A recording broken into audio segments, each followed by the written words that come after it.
Hello, my fellow hostages of COVID. How's everyone doing? Question for you. Does Canada have a good healthcare system?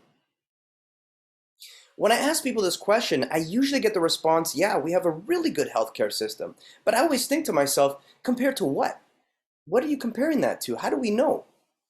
Lucky for us, the Fraser Institute released a very large international multivariate in-depth analysis comparing all 28 countries on the planet that have universal healthcare just like Canada does. This is so important because how do we know unless we compare it to other countries? How do we stack up? So we're going to get into some details. So short answer, not to bury the lead, how does Canada stack up?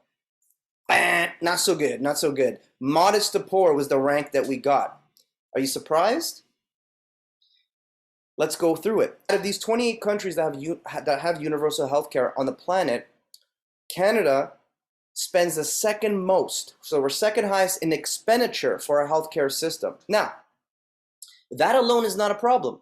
And I'm sure we would all agree, and I would agree, that if we were getting good care for that money, it wouldn't be an issue. But this number that we spend, which is an incredible amount every year, is adjusted for a percentage of GDP, and it's adjusted for our population. Second most on the planet. Incredible.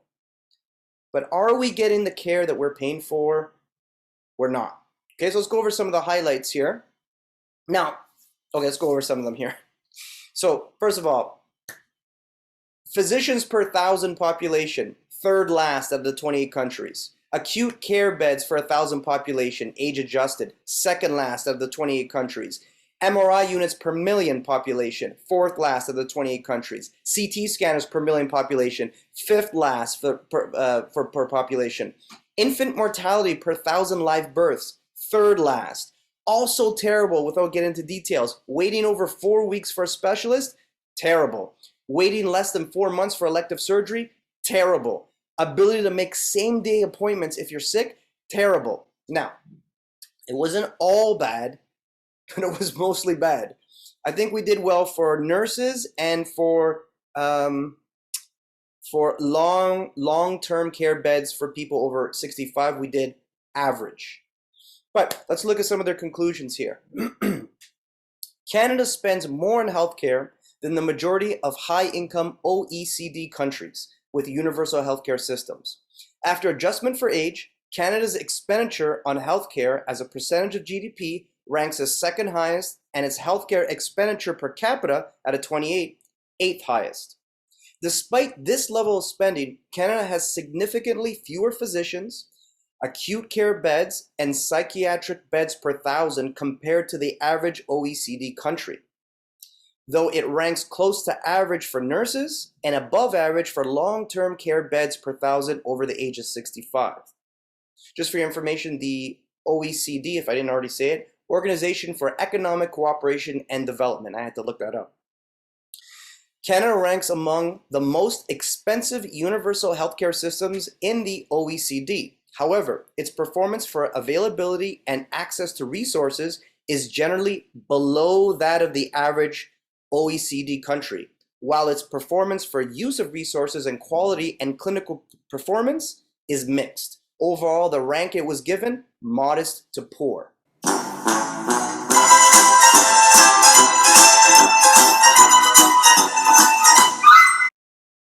So there you have it. So now we, as we see how our system stacks up to other countries around the world, we're not looking so good.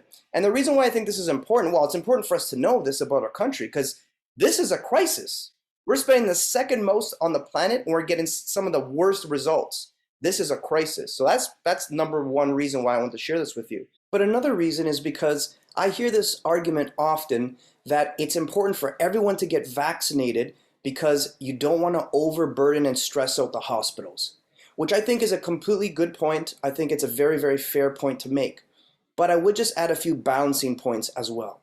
First of all, it's important to know, as I've said a few times already, that the majority of people in hospitals right now, in Ontario at least, are fully vaccinated.